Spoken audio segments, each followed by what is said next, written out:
Hey everyone, Tom here, and welcome to a special video podcast.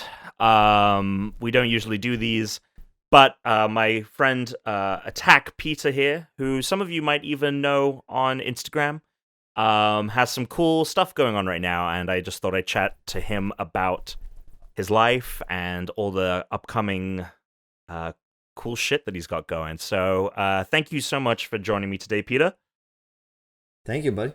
So if people don't know who you are, how would you describe yourself? And what's up with you? Well, okay, so for starters, I would say that I've been wanting to clear something up. So now that we have a podcast, is a good time to do it. So Attack Peter is like kind of like what we're calling my company now. That the brand, so to speak, that I've been running for a while. Mm-hmm. And so sometimes people will walk up to me at a con, and it's totally fine, it doesn't bug me, but they'll be like, "Hey, you're Attack Peter." I just don't want anybody to think that I'm so ridiculous as that I would walk around saying, "Yep, this is him. This is the Attack Peter." Right. Well, you know, a lot of people go by their I know handles now, so I think it's and I'm totally cool with it. Doesn't matter. It doesn't bother me at all. But just in case anybody's wondering if that ever comes up, that's what happens when you name a company in with your name. Right. Of course. Yeah. So just Peter. But, then. yeah. So to answer your question is, I'm an artist. Primarily, I've been illustrating and doing printmaking for a long time. And I started off working in Miami at the gallery scene, so making artwork for galleries and the big art scene down here in Miami, and realizing that it was kind of hard to turn success from one opening into the next success, into the next strong opening because of the middlemen, gallery owners and all that. I started taking my artwork to conventions like Comic-Cons in Miami locally, and I realized that it was much more of a meritocracy where I'm in control of my success and my failure. Mm-hmm. And anytime I would do well at a show, I would be able to purchase another table and set up another time. And then if I did well for a while, I would do a Orlando show or a Tampa show a little further away and kind of expand. And I'd been doing that for about 8 years, just trying to test the waters and see what sells and what works and what doesn't. Working mostly with pop culture icons and properties that we all know and love as geeks here, and I started to get the attention of some companies last year when I did my first show in California. Last year, meaning 2018, I should say. Mm-hmm. 2018, I did Designer Con in Anaheim, and that just blew everything up. And I was kind of hesitant for a while to do a show outside of Florida just because of logistics. I didn't really know how I was going to ship all these large, not delicate, but kind of delicate prints. Mm-hmm. And then I'm a one-man show. My wife will come with me and help me, but it's usually just me and in the setup and teardown. And so it's always, even when it's just the two of us, it's a lot to like figure out how we're going to set this up and do all that. So I've been avoiding it for a while, but I had a buddy named Brian Ewing, who's a really great artist too. If you guys don't know his work, you should check it out. He's an amazing poster artist. He's been doing work for bands, rock bands all over forever. He really gave me this kind of nudge that I needed, in the sense that you're not going to do anything. You're going to eat a plate of shit until you get out of Florida and start. We can curse on this, but I'm not going to. Oh, absolutely. Go case. Fucking nuts. Okay. So he basically said you're not going to get any attention, and you're not going to really, take it to the next step unless you get in front of the right people. And that was the kind of kick in the ass I needed to hear. So I signed up, I got waitlisted, and at the last second, a month before the show, I was told, "Yeah, you're in." And it's a really exclusive show. It's like they curate the people who set up there, so it's something you can't turn down once you get in. And doing that show, everything just blew up from there. Everything blew up from there. I got seen by a lot of different companies, and after that show, I got a chance to work with Sideshow Collectibles, which is insane. Super 7, which is one of the coolest companies out there, and things just started to trickle and snowball and get bigger and bigger and bigger from there. And all because of this ability to kind of take a small success and leverage it into a bigger success, and little by little letting it build organically. And that has led you to the most recent success that you have experienced, which you announced last week that you're going to be joining up with Skybound Entertainment and Yeah, it's going to be crazy. doing all kinds of cool stuff there. So let's hear a little bit about that. Well, I want to go into details about it later, but just kind of like a broad Okay. strokes, what is happening with Yeah. you in Skybound? So, broad strokes, I'm now a part of Skybound. Attack Peter is now a part of Skybound. Okay. So, I'm basically an artist that works for Skybound, and that means I'll be working on different projects for them, and then later developing, sooner or later, depending on how things work out, developing my own IP through them. That's really fucking cool. It's crazy. It's a dream. Look, I don't go anywhere without this hat now. Right, You right. me?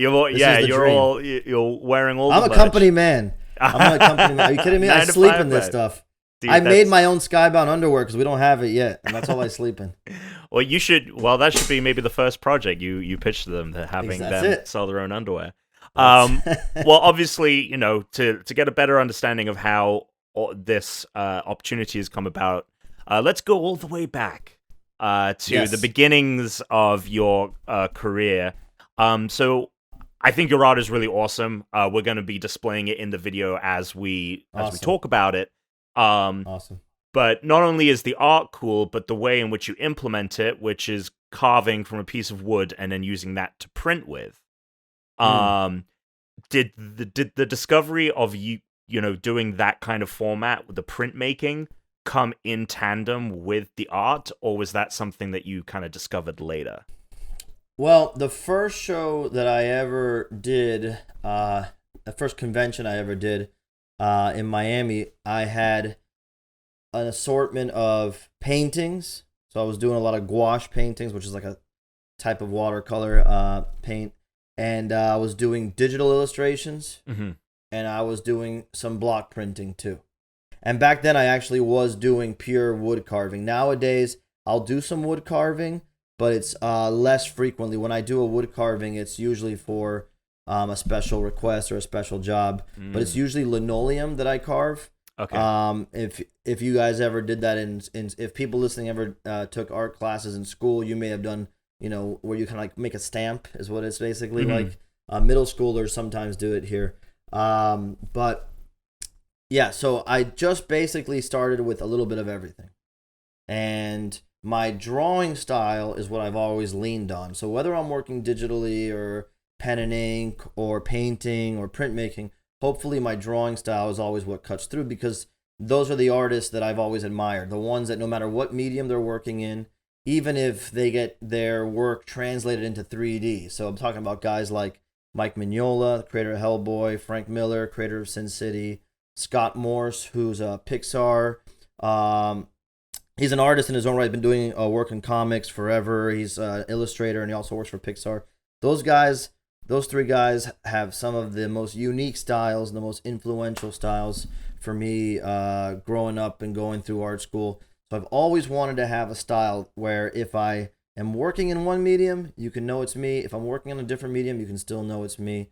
So the printmaking side of things, the reason I started to gravitate towards that was a business move, really. It was a little bit of a business move and a little bit of a practicality move. So on the business side, I started to realize that back then, in 2012, I was selling each print for $40. Now, up until I closed my shop up recently, temporarily, I was selling each print for about $80 to $100 because of demand.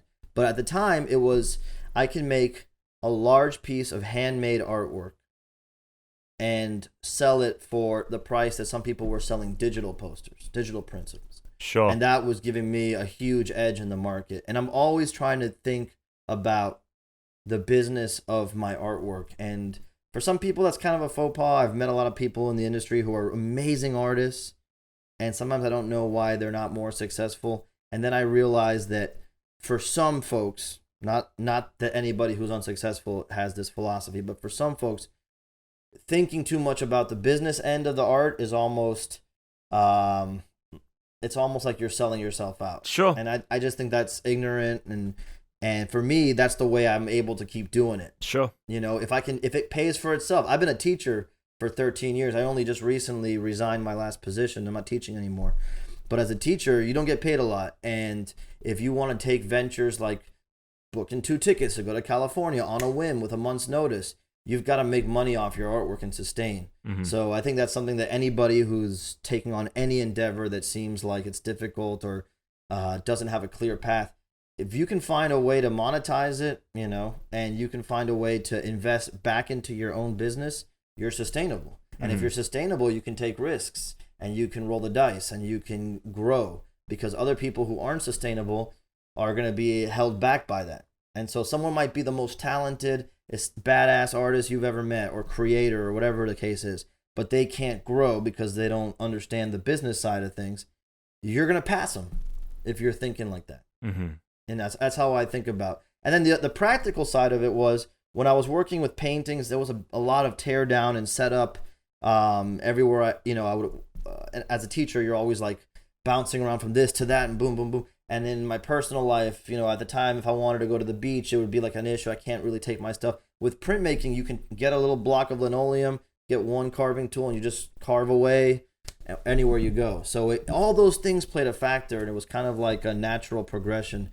And then it started to influence my style more. The way that the medium allows you to work. Like any medium you work in, there are pros and cons. There are things you can do and can't do, or things you can do better and less successfully. And printmaking really pushes me to emphasize contrast, patterning, repetition, mark making, bold, big areas of ink, things like that you kind of learn by doing. And as you do, the medium pushes back and kind of says, yeah, you forced that and now it doesn't look that good. But if you would have done this, and that comes from studying other printmakers and other artists. So there's a lot of parity in this and it compares a lot to any kind of creation.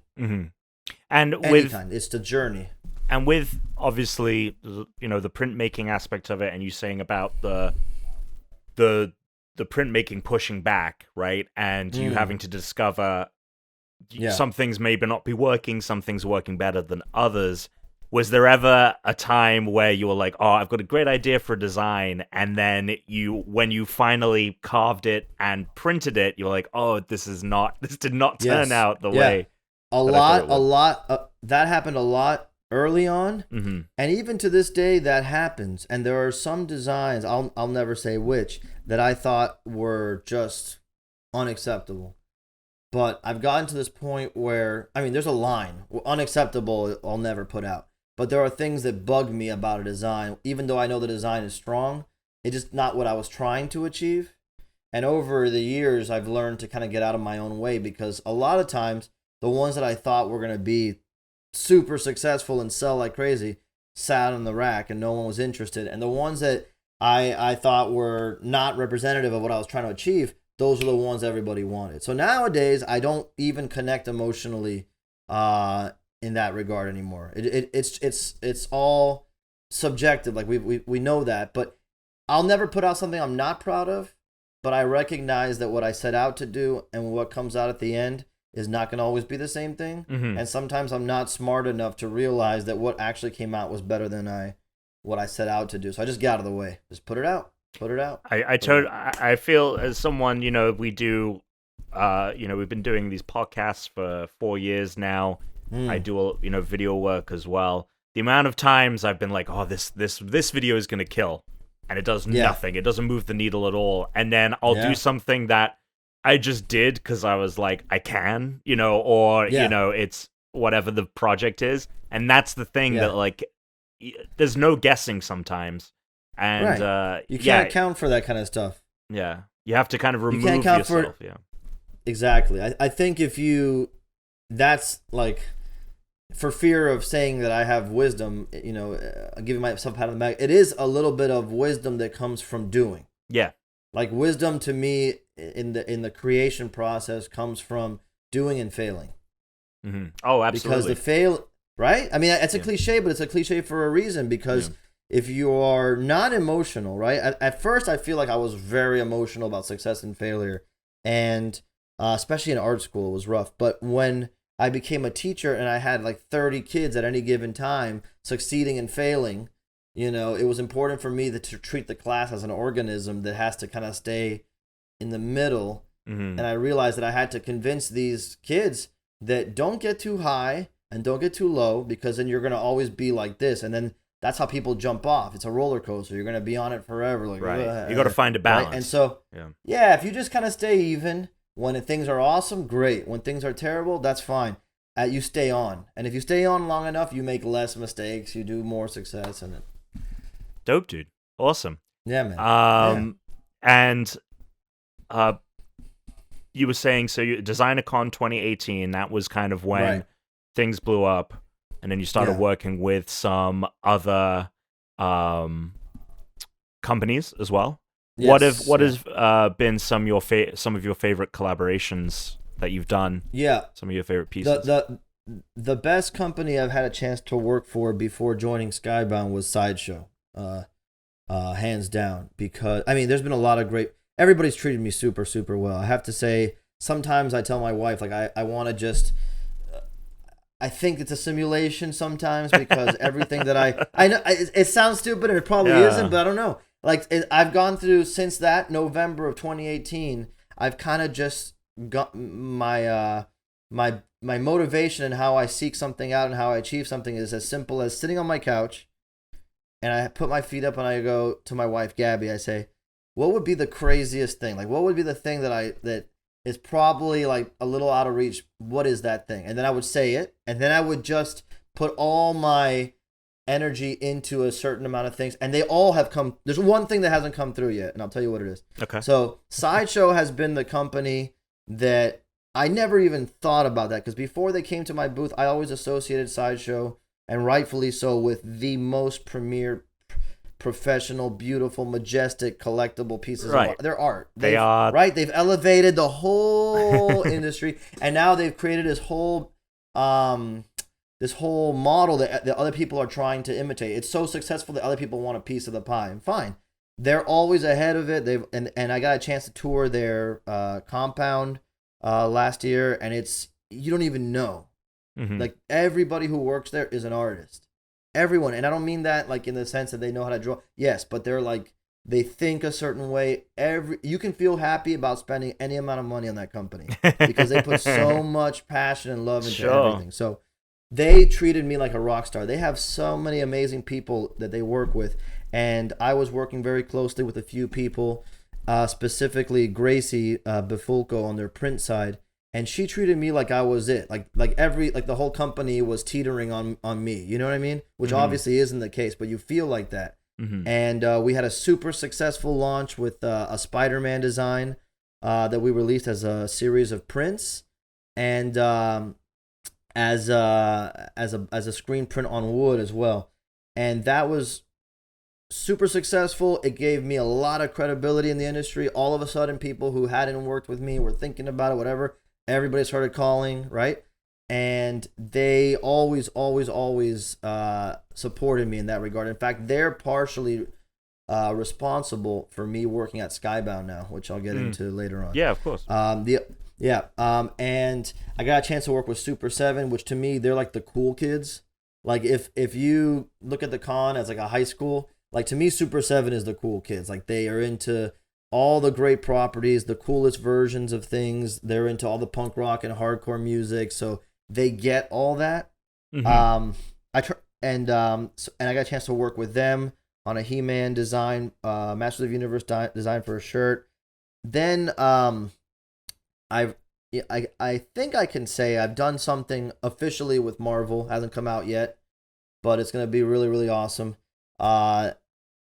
That was one of the things that I sat on my couch saying, we have a show. I want to get Marvel's attention. Marvel is still in New York. We have a show coming up in Brooklyn. It's not New York Comic Con, but I'm gonna double down on my designs that are like Marvel related or whatever it is. I bet you we're gonna meet someone from Marvel. I bet you. And I swear to you, lo and behold, someone walked up to my booth, a guy named Dave Engel, one of the nicest guys you can meet, and super stealthy, handed my wife his business card, and we started talking, and now we're going to have some cool stuff coming out. That's fantastic. Yeah. These are all things that happened before I signed with Skybound, by the way. Sure. So post Skybound, we're not going to be doing that kind of stuff. And then we recently announced the Batman statue. Yeah, that thing is DC. awesome, dude. Isn't that crazy? Thing is so cool. I've been pushing that for a little while. Like, how do I get out of just the prints and into 3D? And someone had to roll the dice and take a chance, because it's hard to, when you see my designs, they're very flat. Yeah. And that's intentional. And then so to think of it in 3D, you really have a good eye and a good mind for it. And the guys at DC Direct, amazing. Jim Fletcher and Travis, those guys took my design and they killed it. So that thing is coming out. And then the last thing that I wanted to achieve before I, kind of like signed up with a specific team was to do something with Godzilla. And I was at San Diego Comic-Con, again, thanks to another team that I met at DesignerCon, this company called, they're a nonprofit called the Kevin Workman Foundation. Mm-hmm. And they sponsor a more unknown artist every year. And they fly them out, mm-hmm. give them a booth in San Diego Comic-Con, free, hotel, Uber, everything, right? Mm-hmm. And you have to, apply for it and all that. But I got selected. I got to be at San Diego Comic-Con, and everybody was coming to the booth that day. Everybody. Like, you just name somebody and they were there. And every time someone came over, they would ask me things like, "Oh, so what do you want to do next?" I'm like, "I want to work with Godzilla. Toho license. Anybody have it? And now the cat's out of the bag. That's my personality, for better or worse. It's hot. The hustle, right? Man. Yeah. But I mean the best, and I want to work and make money for everybody involved. And I just want to work on stuff that I think is cool and exciting. So I got a chance. Mondo, the people from Mondo came to my booth. They were set up near me. And the Mondo booth, if you're ever at a convention, you would think they're selling like food in the apocalypse. It's like people run over there. It's unbelievable. They came to my booth, and we were talking, and they said, "Well, what do you want to do? What would you want to work with?" I said, "Godzilla. Who has the Toho? You know anybody who has a Toho license?" And then they go, "We have the Toho license." Right. We can put you in touch. I said, "Let's do it." And I don't even think they were thinking of me for that, but I must have like weaseled my way in. Yeah, right. So I have 3 prints coming out at next month's Godzilla art show in Austin, South by Southwest. So they're doing a Godzilla Toho Mondo show. There's 11 artists, 24 images. 3 of those are mine, and the stuff that I've seen coming out of that show is going to be insane. So now I can sit back and say, if I die tomorrow, okay, I did Marvel, I did DC, I did Godzilla. I can sit back and now let's work on some original stuff. So that's the Holy Trinity right there, Marvel, DC, and for Godzilla. Me it is. Yeah, for me it's like you can't get bigger than that, So it's like, I mean, it's so amazing. I sit back, I'm talking to you right now, and it doesn't feel real, but so the one that got away though, just because it's not all peaches and cream. Sure. I wanted to design a shoe for Vans. And mostly because I wear a lot of Van shoes. And I said, well, I want some free shoes. Let me get a design. Well, I'm always thinking about that. Let me do some work and maybe I can get in with, Yeah. But I designed something. I put it out. It blew up on my Instagram. It was a Godzilla or a Gamera themed shoe based on one of my designs. And I just built it in their custom website. And it blew up so much. And I'm like, guys, everybody tag Vans. Let's see if we can get a response. And I swear, I'm so grateful for the people who pay attention to my artwork. Everybody was like, Vans, come on, click. And it's still there. People can see it. And nothing. In fact, I went to something that Vans was hosting in Miami, and I met some of the reps, and I thought we were onto something, but it just kind of fizzled out. And so I'll get it, though. Before I die, I'll get that. And that's something I think that is to anyone watching, listening to this, it's a very valuable thing to learn, is that, you enjoy the success that you have, but never feel that like, well, I've done something for Marvel. We have this statue coming at DC. There's it's blown up on my Instagram. Everyone's tagging them. Yeah. It almost doesn't mean anything. In a regard. Like you need all the pieces to fall into place, and you can have 99% of the pieces fall into place. Yeah. But if that 1% doesn't, then it doesn't happen. Right. And that's something myself, I have had to, just talk to myself and tell myself, internalize it, right? Because there have been so many opportunities that have fallen into my hands over the last few years, and I've done so much in my power to make them happen. And sometimes, a few times it works out, but there are so many times where it doesn't. And it comes back to that whole lesson of failure and having the balance and being really, celebrating your successes. But when failure strikes, let's say, or something doesn't quite pan out how you want it, to not let it defeat you and do whatever you can to learn whatever lesson you need to learn from that, if there is one. And sometimes it's just the stars don't align and you need to just put that together. But, hopefully the Vans thing will happen. To me, it's almost like a silly thing at this point, but it is, for me, to piggyback off what you just said, and I always have this mentality because I've been working with kids so long. To me, it's important that people understand that sometimes I think I can come across as like somebody called me a Joe Pro one time. Like I have no idea what that means. Well, so when things were starting to like pick up for me within the last year and a half, I feel like I've been training for this my whole life, in the sense that I've always been trying to get somewhere and get something,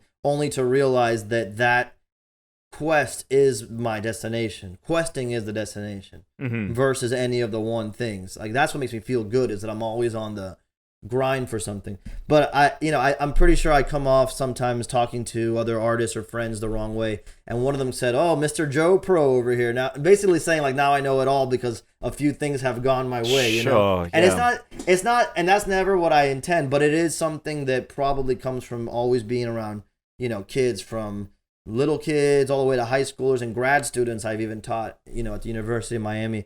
I'm always realizing in other people the person that I remember being when I was coming up, which is like, is this even worth putting all the eggs in that basket for? Because this is so unpredictable. It's not a sure thing.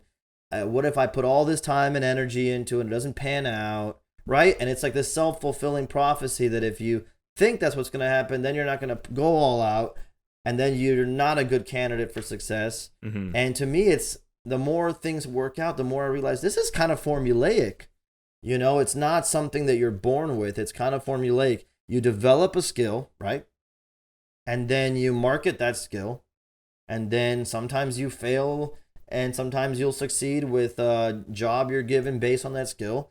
And then you kind of just, the momentum builds little by little. And right? And if you're not good enough to go to the next level, you get better. Yeah. And I think when you break it down to that, so many things start seeming achievable. And the fact that I'm now working at Skybound, I wasn't even trying to get that. Yeah. That wasn't even on my horizon. Yeah. But everything, like you're saying, so many things didn't go well for a long time, to a point like in 2014 or 2015, I did a convention in Tampa, and I was still doing some painting and some printmaking at the time. And I was doing better 2012, 2013, 2014, 2015. And something happened. I don't know what it was. I was doing my best work at the time, and I took a giant shit in Tampa, where I remember calling up my ex-wife, then my wife at the time, and saying, "That's it. It's fucking over. There's nothing. I can't do anything else." Like, I went all out, and I just took a giant public shit in front of everybody. And now what? Right. Now what? And that was the last show of the year for me, so now I have to wait a whole another calendar year to prove myself. It was this whole thing, And the only reason I didn't quit is because I can't quit. It's what I do. Right. I feel the same. It's what I do. I feel the same way about my video work, because there'll be spans of time where I'm like, nothing's latching on. I had a really good secure gig through 2018 that ended up going away because of bullshit, right? Like industry bullshit and digital media being a nightmare. Yeah. And, it's been hard to kind of find my footing. I've been doing a lot of freelancing and contracting, and there have been times where I've sat down with myself and been like, what are you going to do? Is this a sustainable, is what you want to do sustainable in order, can you go through all of this and make it and get to a point where these worries go away? And I think I've come to the conclusion that, well, you can never guarantee that the worries will fully go away. Right.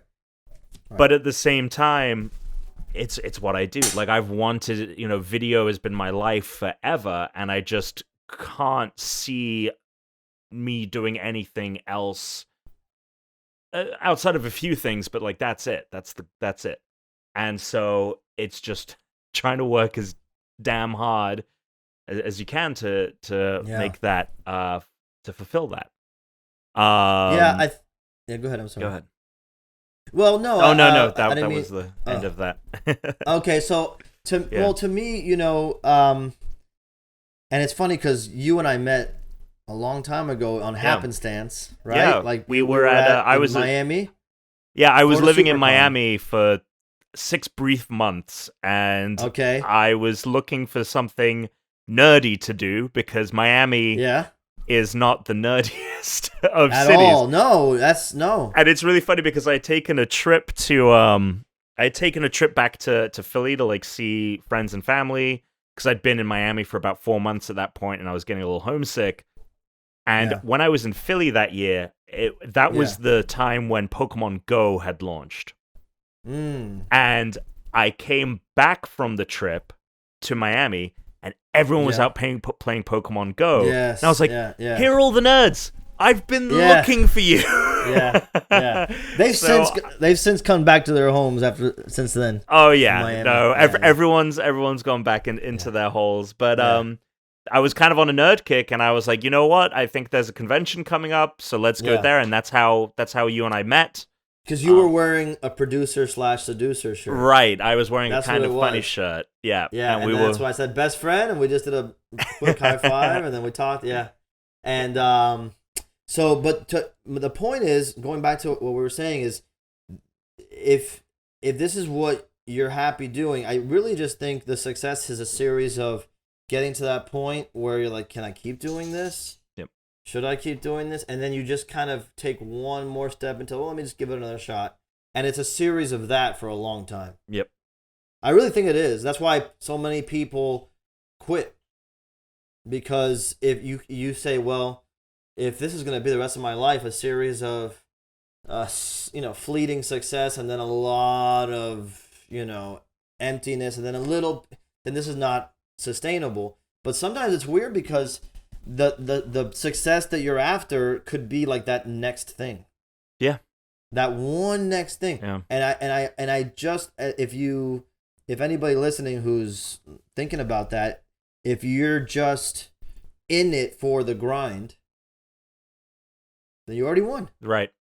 Yeah. That's how I always tell people, like, if you want something, right? And if you're in it for the grind, I love the grind. I love the hustle. I create fake enemies and competition for myself sometimes, like not like serious ones, but if I'm at a convention and there's a random person 2 aisles down from me and they're killing it, I'm like, what are they doing? How are they, you know what I'm saying? Or if there's an artist that I know locally who's got like a hot streak, I'm like, who's that guy? What do they do? Right? And I just kind of like do that. So there's always a little benchmark and how do I, not that that's the motivation, but you need to do certain things to keep you revved up. You look at other people's success, that just means that you can do. My wife's just got home, so hey, we're doing a podcast. So you have to find those things that kind of like show you that you can be just a couple steps away from something, and then you get to that point. This is where it's crazy, right? Like you were just saying before, you get to that point. I get the deal to do a dream job with Marvel. I get the deal to do a dream job with Godzilla. Everything can feel mundane.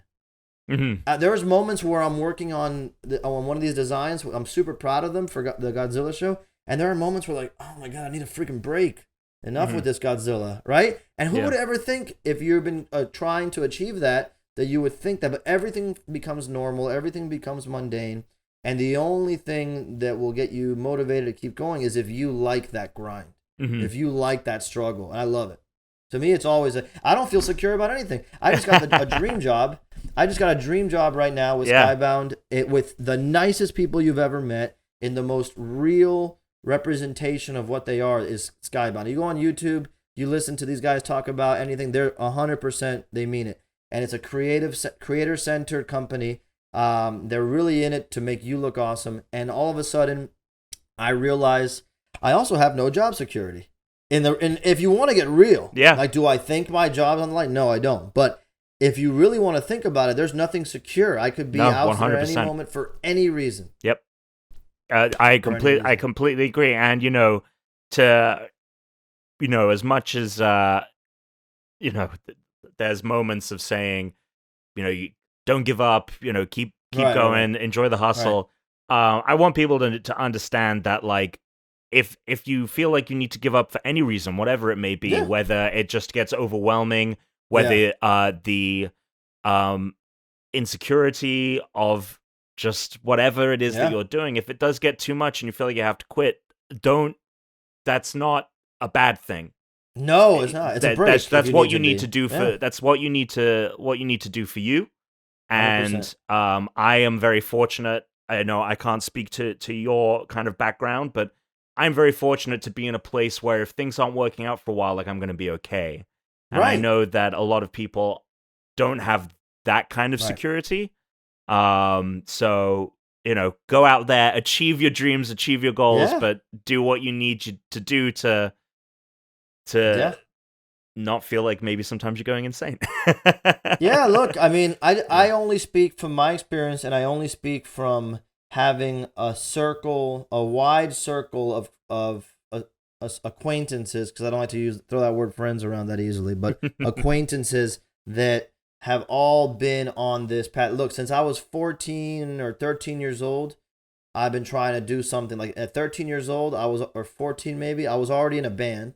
Mm-hmm. And I was in a band playing shows all over South Beach and doing, like, big events. And at 16 years old, I was hanging out with Iggy Pop at a club where my band was playing. Yeah, dude, crazy shit. But and even back then, I thought that I was just one day away from my band getting signed to a label. And I did. At 19 years old, I got signed to a label from the same thing. But the reason I bring it up is because the whole way you're in a sea of people who are trying to do the same thing. A lot of people succeed and way more people don't, to the extent that they're trying to, right? And the people who don't succeed might just be that they haven't yet, because a lot of the guys that succeeded way back then, they're not at the same level of success anymore. And the ones that were not able to do it back then are coming up successfully in different ways. So it's just like it's loving that grind, staying on it, but it's also being grateful that you get to do it, right? That you get to grind at all. I don't even mean succeed.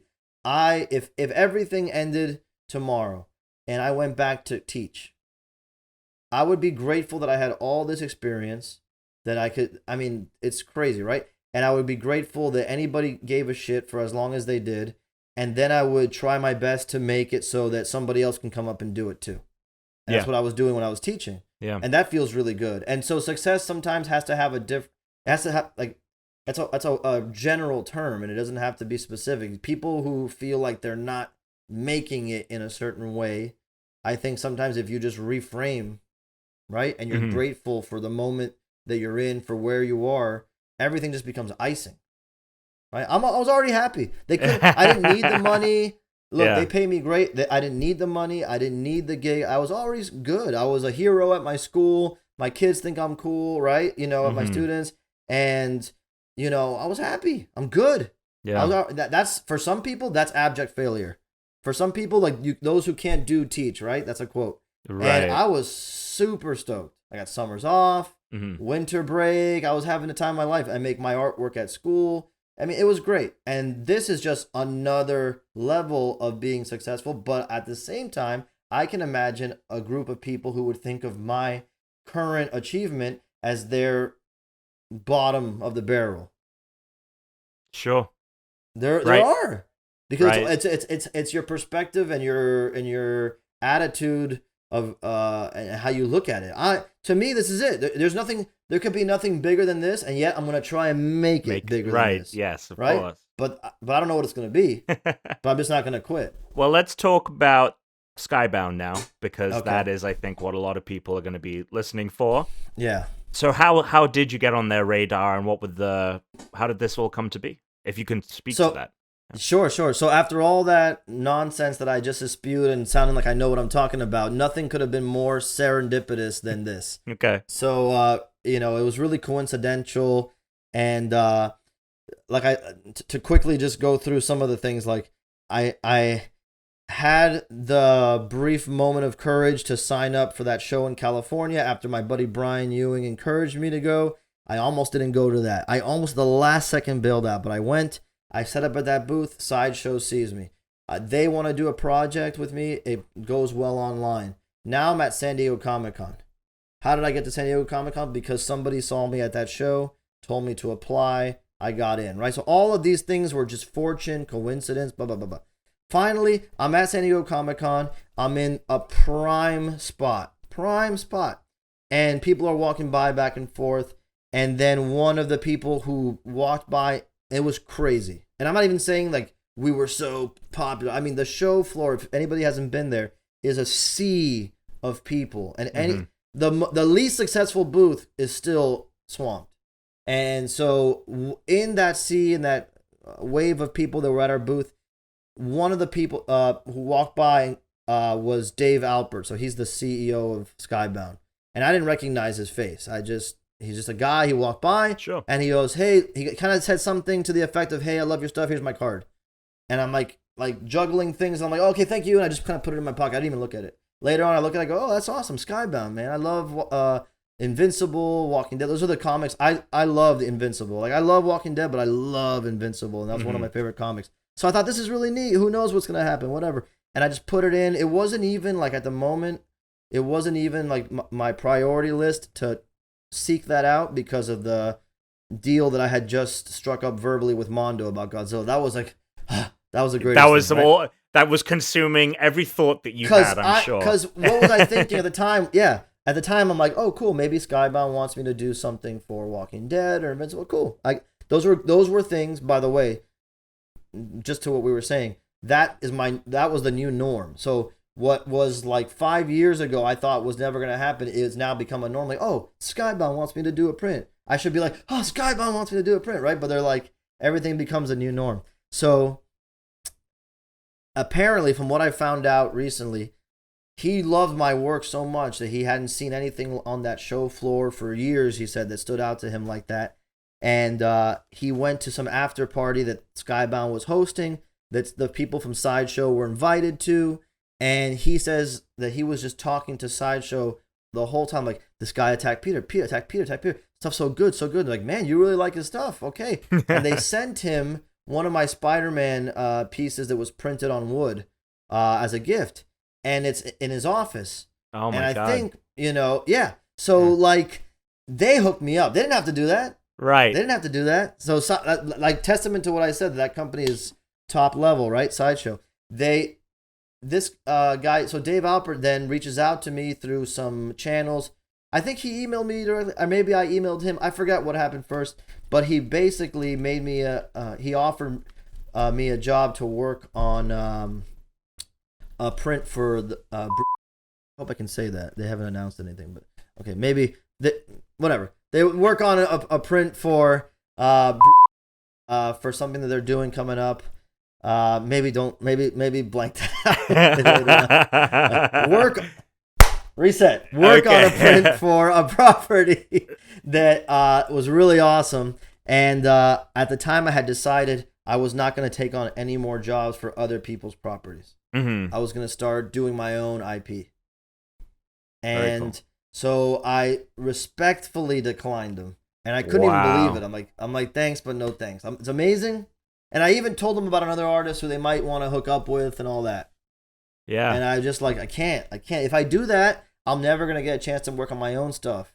And I'm always going to be like in this grind of other people's stuff, which is fun. It's an honor that they would consider me for this thing and blah, blah, blah.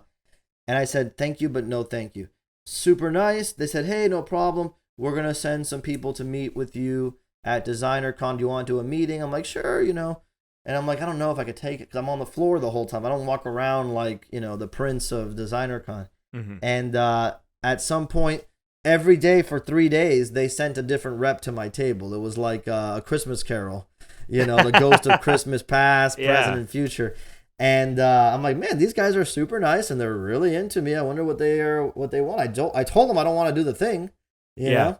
And they were so enthusiastic, so kind, so excited that I pitched them like my pie in the sky idea. I had just designed an original monster named Takaro, this big octopus kaiju. I've seen him. He's cool as shit. Okay.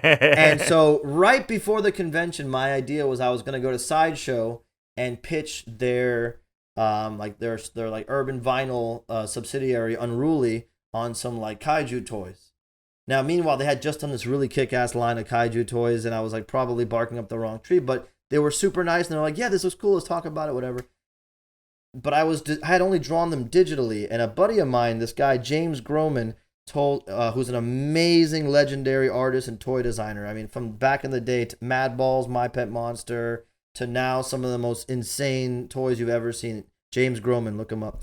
But he goes, you can't bring a digital drawing of your stuff to DesignerCon because that's not what you're known for. I mean, you can have that, but you got to have one of them done in the same style. Right. And I said, fuck, you're right. So I quickly, with all my might, put everything into this piece, and I just displayed it alongside Godzilla and King Kong up there. And when the Skybound people came, and I noticed that they were like kind of interested in more than just that, I'm like, yeah, I had this idea for this monster named Takaro, and I pitched them on this stuff I've been thinking about for a long time, but it really was, I was not planning on that.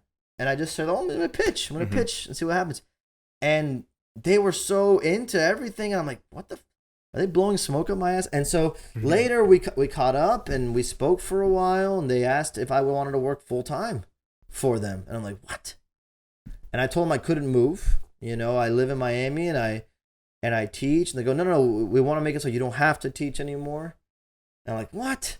And so essentially they brought me in to be a full-time in-house artist. And what that means is that I'll be able to work on anything that they're involved in, whether it's to create stuff for comics and books, or artwork for promotional things, or design original IP, which is what I hopefully will be getting into soon. Anything. Like they have something called a Wheel of Awesome, and it's like they put the artist in the center of all the avenues they have. They have the TV division, obviously.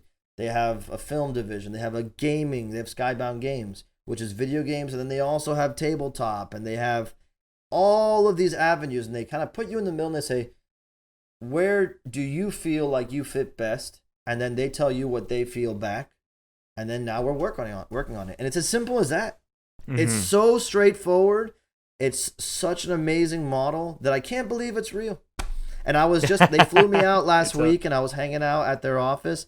Yeah. And it was just the coolest thing. Every single employee they have, you can tell a lot about a company. I've learned this in my short time doing this, by how people treat each other, like on a normal situation, and how everybody's like demeanor is. And it's like you walk into there and it's like what you dreamed. I don't know. It's like what you dreamed these companies would be like as a kid. It's insane. Sure. I mean, that's where we are right now. Yeah. Like it sounds like such a fantastic opportunity to. It is. Yeah. Develop your work and not feel like you're specifically going to be doing one thing, or they want you to flourish. Yeah. As much as you can. And evidence of that is that they didn't just bring me in as an employee, in the sense they want Attack Peter to be a thing under Skybound. Mm-hmm. I mean, that's crazy. That's pretty incredible, right? Man. Yeah. Can you talk about some of the stuff that some of the first things you're going to be working on with them? I don't know if I can say. I'm working on something right now. I'm not even sure if it'll see the light of day, which is kind of cryptic, but it has something to do with video games, and it has something to do with like a really killer project. I can't say more about it because it's like a really inside thing, but I hate that. That feels lame, but it's you can tell me off the air. You can tell me off the air. Yeah. And so, Yeah. and so I'm working on something, but I can say that I'm working in a way that I wasn't able to work before, because as an independent artist, I was every part of the business. So I was designing, I was printing, I was working all the logistics, and because of that, I was very limited to how I could create. So I was doing printmaking, which leading up to a convention would mean that I would spend like 2-3 weeks waking up at 4:30 in the morning and just making prints, like literally manual labor, so that I would have supply at a show. And then that time took time out of me creating new stuff.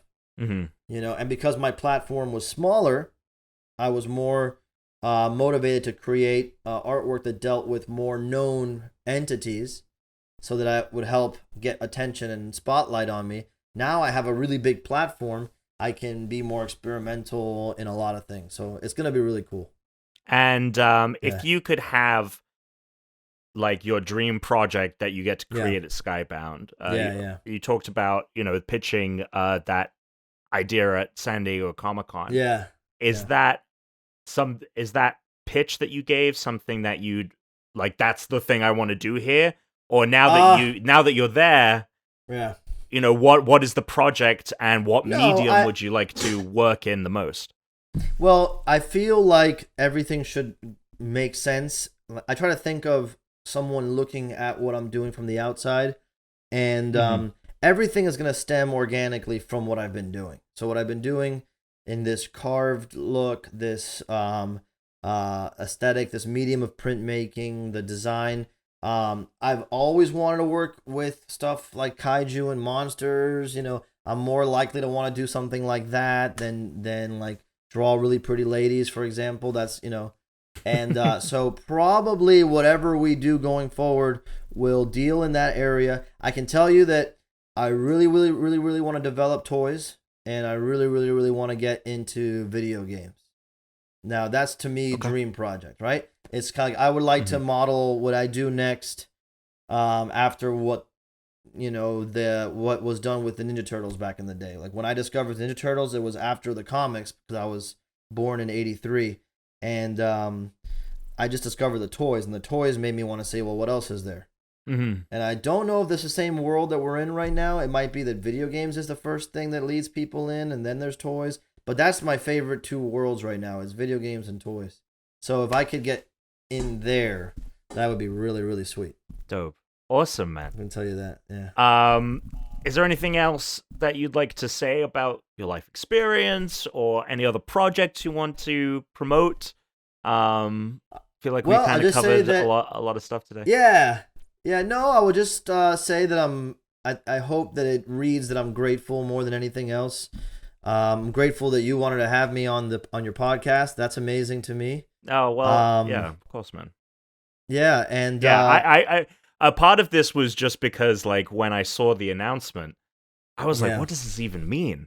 Like, is he, and so a part of the reason I wanted to do this, and we do a couple of things, and I was like, should I do this on the Patreon? But I think this is such an important and interesting conversation. So we're going to have this up on our YouTube. We're going to be showing art pieces as the audio comes through. Yeah. But yeah, no, I was like, I need to talk to Peter about this and figure out what the deal is. Hopefully as more time goes on, more information comes out, everything becomes more clear. I can tell you that, like, this position, I don't think it existed before. So that's why, like, sometimes when I'm trying to explain what I'm doing, it's kind of hard to say. But what I'll tell you, what I'll say is that I'm very grateful for these opportunities, and I never sit and think that I've achieved anything. I always try to, like, think, what can I make next? What can I do that's fun? What can I create? And at the end of the day, I like to be able to encourage other people to try stuff. That's, to me, this art medium is unusual. The aesthetic's unusual. Every time I was going to go do a convention, I was told that I was going to eat shit at that convention because no one was going to buy this kind of stuff there. When I did Designer Con, I was warned by really established friends and comic artists that I was going to eat a plate of shit at Designer Con.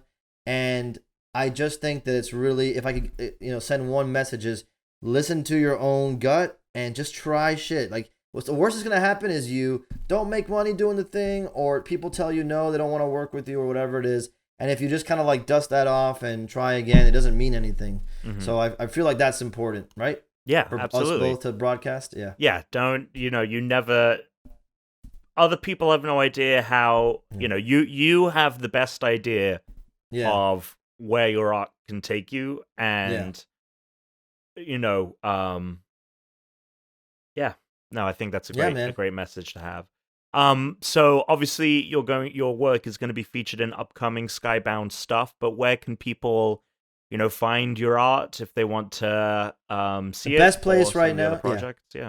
Best place right now is to follow me anywhere online, Instagram, Twitter, Facebook. I even set up a TikTok because I know that's where the kids are. That is where they are. Attack Peter anywhere, and I have attackpeter.com, but I imagine it'll be under construction soon and being flipped around and stuff like that. Everything's in this weird flux period. The best way to stay in touch with me is Attack Peter. Even on YouTube, I have a YouTube channel that I've been trying to develop. Yeah. So YouTube as well. Anywhere you guys are, I try to be there. Attack Peter. Awesome, man. Thank you, Peter, for joining me today. Thank you. For everyone watching and listening, thank you for joining us. Thank you for listening to Peter and his career and everything that he's got coming up. If you are new to the Unranked podcast and don't know where to find us, we are on all podcast services. Just search Unranked Podcast. We're here on YouTube, so please subscribe if you liked this conversation we had here. We're very gaming focused, so it's really good to hear, Peter, that you want to make games, because now I can... I didn't even know that. Here's my... we're a video game podcast. We talk about culture. I mean, if you go listen to the podcast, it is sometimes everything but video games. Slice of life. Yeah, it's very slice of life. But to hear that, the YouTube has been gaming exclusive, so the fact that you want to make a video game, that's great. Now I have an excuse to post this on here. Yeah, that's where I hope to be. Yeah, so we have the YouTube here, so you can subscribe. We have a Twitter, which we post all of our updates, Unranked Podcast. We stream on Twitch, twitch.tv/Unranked Podcast. And if you want to be a part of the community, we have a really awesome Discord. You can find that link in the show notes of any of the podcast episodes that we post on whatever podcast service. And you can join in there, and the hosts are frequently in the chat. We talk with our community all the time. We work out cool shit.